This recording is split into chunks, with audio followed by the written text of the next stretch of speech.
Olá, amigos. Sejam bem-vindos de volta ao podcast Mitos da Gestão. Neste episódio, nós vamos falar um pouco sobre uma questão que é, na verdade, milenar, mas que permanece nos dias de hoje como uma ameaça concreta à humanidade. Além das diferenças entre os movimentos judaicos, precisamos ter em mente que existem inúmeras maneiras pelas quais as pessoas com preconceito em relação aos judeus podem expressar suas crenças ou seus sentimentos antissemitas. Sim, nesse episódio nós vamos falar sobre o antissemitismo.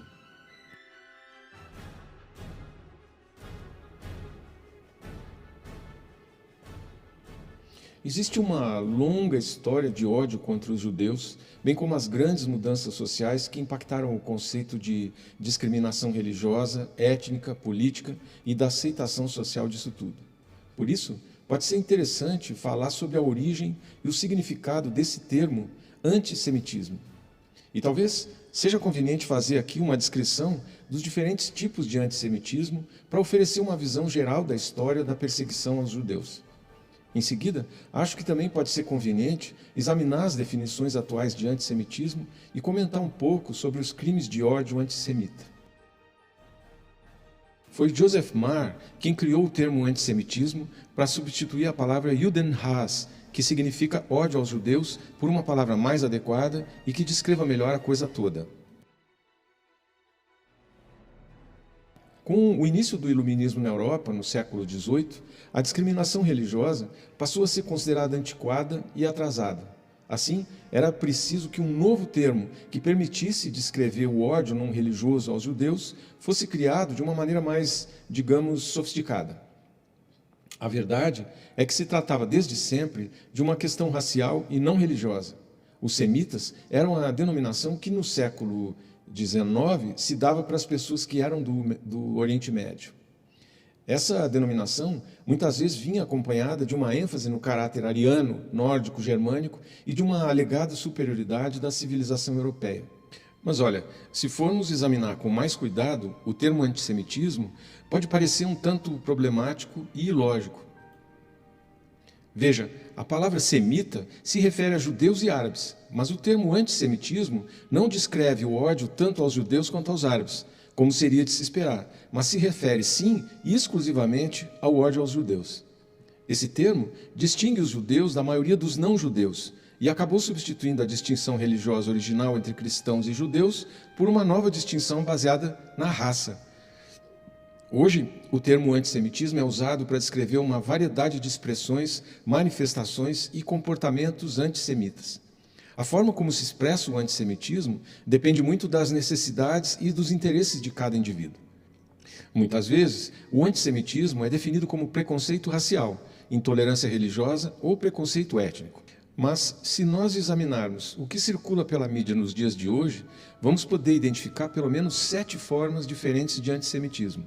Existe o antissemitismo religioso, o social, o político, o econômico, o psicológico, o sexual e o racial.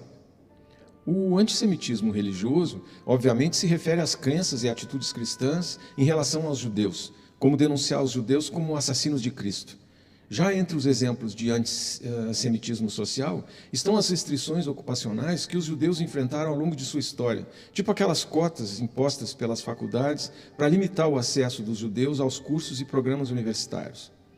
Já o antissemitismo político se reflete na atitude de colocar nos judeus a culpa pelo capitalismo e pelo comunismo, enquanto o antissemitismo econômico se refere às ideias de que os judeus controlam os bancos e que os judeus são avarentos, gananciosos e só pensam em dinheiro. O antissemitismo psicológico se refere ao uso de judeus como espaços reservados para os medos dos não-judeus. Os judeus podem ser denunciados por assimilarem e abandonarem a sua cultura e, ao mesmo tempo, querer dominar o mundo. Mas olha, um bom exemplo de antissemitismo sexual é a ideia da princesa judaica americana, que sugere que as mulheres judias são mimadas, exigentes e sempre insatisfeitas. O antissemitismo racial, desde sempre, descreve os judeus como uma raça separada e inferior. Esses exemplos mostram toda a gama de crenças, atitudes e teorias da conspiração que os judeus precisaram suportar em diferentes momentos da sua história. O antissemitismo, na verdade, começou lá atrás, em tempos ainda pré-cristãos. Durante o período helenístico, que durou de 323 a.C. até 31 d.C., o povo judeu era uma minoria em um mundo dominado pelo paganismo. O mundo todo era pagão e o sistema de crenças monoteístas, as leis dietéticas e a observância do Shabat acabaram separando o povo judeu da maioria pagã. Mesmo assim, durante esse período helenístico, os ataques contra os judeus foram esporádicos, embora tenham acontecido. No entanto, isso tudo mudou com o surgimento do cristianismo. Para que se possa compreender o papel do cristianismo na difamação do povo judeu e do judaísmo, é necessário resumir aqui as raízes do cristianismo que se desenvolveu a partir do judaísmo. Os primeiros cristãos não eram cristãos, mas sim judeus. Eles seguiam as mesmas leis e os mesmos rituais que a comunidade judaica.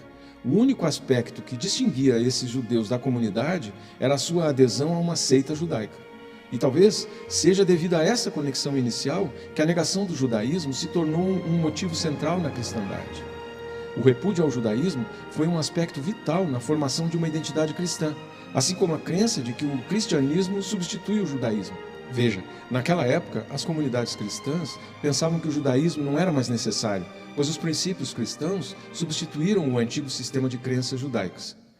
Durante os primeiros séculos do cristianismo, as pessoas se concentraram no tratamento que os judeus dispensaram a Jesus, com os cristãos acusando os judeus de terem assassinado seu Deus cristão. O estereótipo dos judeus como assassinos de Cristo e adoradores do diabo continuou a ser reforçado durante o período das Cruzadas, durante o qual os judeus foram massacrados por conta desses estereótipos. À medida que o cristianismo continuou a desenvolver-se e a espalhar-se por toda a Europa, novas acusações contra os judeus foram adicionadas. No século XII, acreditava-se que o povo judeu envenenava poços, tinha poderes especiais e cometia assassinatos em seus rituais. Durante a Idade Média, os cristãos acusaram os judeus de serem os responsáveis pela peste negra, e se acreditava que os judeus pretendiam destruir o cristianismo e, portanto, todos os cristãos. Isso tudo acabou levando a medidas drásticas contra as comunidades judaicas. Os judeus foram segregados e forçados a viver em guetos. Eles foram proibidos de exercer algumas profissões, como na área da agricultura e no comércio, e foram empurrados para ocupações como cobrança de impostos e agiotagem. Foi assim que se formou um novo estereótipo dos judeus como agiotas gananciosos, bem como a existência de uma conspiração judaica para dominar o mundo. A reforma não trouxe novos estereótipos, mas conseguiu reforçar ainda mais aqueles que já existiam sobre os judeus. Quando Martinho Lutero propôs suas 95 teses, ele esperava que os judeus seguissem o seu movimento e se convertessem. Mas quando isso não aconteceu, ele ficou puto e encorajou os protestantes membros do seu movimento a usar violência contra os judeus, por exemplo, incendiando suas sinagogas e fazendo mesmo agressões físicas. Martinho Lutero e a Reforma acabaram desempenhando um papel bastante ativo na intensificação das atitudes negativas que já existiam em relação aos judeus. Com o início do Iluminismo, a expressão das atitudes antijudaicas mudou. Pela primeira vez, os judeus foram emancipados e puderam sair dos guetos, podendo ainda escolher livremente a sua profissão e ter uma participação social em nível político. À medida que a importância da religião diminuía, o foco no antissemitismo de motivação religiosa também diminuiu. Os europeus mais esclarecidos e menos ignorantes já não acreditavam na ideia de salvação, que fez da conversão dos judeus um aspecto crítico do sistema de crenças cristão. As instituições cristãs deram aos judeus que se converteram ao cristianismo uma saída, como a sua conversão, aos olhos da igreja, significou a sua salvação. Com o iluminismo e a secularização da Europa, cada vez mais intelectuais rejeitaram o cristianismo, mas mantiveram a antipatia pelo judaísmo. Os europeus tinham horror à ideia de serem vistos como atrasados que odiavam os judeus e que eram influenciados por crenças religiosas pré-científicas e, assim, acabaram achando necessário adotar um outro termo. Esse termo pseudocientífico foi o antissemitismo, que deu a cobertura perfeita para os ressentimentos em relação aos judeus. Dessa maneira, o preconceito religioso se transformou em preconceito racial. Redefiniu o povo judeu como uma raça, permitiu que os não-judeus caracterizassem a comunidade judaica em termos negativos, sem a necessidade de fazer referência à religião, ao mesmo tempo que tudo parecia mais científico. Mas então chegaram os nazistas e adotaram todos os estereótipos antijudaicos presentes no cristianismo, eliminando qualquer possibilidade de exceção. Assim, nem mesmo aqueles que estavam totalmente integrados à sociedade ou que eram judeus convertidos poderiam escapar da sentença de morte imposta pelas leis raciais inflexíveis do nazismo. Sob o regime nazista, os judeus perderam seus direitos como cidadãos. As leis de Nuremberg de 1935 proibiram o casamento entre alemães e judeus para proteger a pureza do sangue alemão. Na opinião de Hitler, os judeus eram perigosos por diversas razões. Eles eram considerados estranhos à Alemanha, eram considerados racialmente inferiores, ao mesmo tempo que tinham inteligência para conspirar contra os alemães e possivelmente tentar derrubar o regime nazista. Os judeus eram vistos como um povo que controlava e manipulava a sociedade de maneira sorrateira e, portanto, eram responsáveis por toda e qualquer catástrofe. Os judeus eram odiados por se manterem isolados e seguirem sua tradição religiosa, enquanto eram vistos com suspeita devido à sua participação na sociedade. Isso levou a uma reviravolta meio paradoxal, em que os judeus estavam sendo acusados de serem um clã que permanecia isolado, além de serem intrusivos e ansiosos por se misturar. Para os nazistas, a única solução para esse dilema foi o Endlösung, solução final, que culminou na Shoah, termo hebraico usado para definir o massacre de judeus durante a Alemanha nazista, o assassinato, enfim, de 6 milhões de judeus. Embora a maioria das tragédias históricas, como os pogroms e as expulsões, possam ter ocorrido na Europa e na região do Mediterrâneo, o antissemitismo também tem sido um problema nos Estados Unidos. A expressão do antissemitismo nos Estados Unidos diferia da sua contraparte na Europa. Os primeiros colonos na América trouxeram consigo suas crenças e preconceitos sobre os judeus quando chegaram ao Novo Mundo. Eles então criaram leis discriminatórias que tornaram ilegal para os judeus possuir terras ou portar armas. Em algumas das colônias, os judeus não tinham direito a voto e não eram autorizados a exercer a advocacia, por exemplo.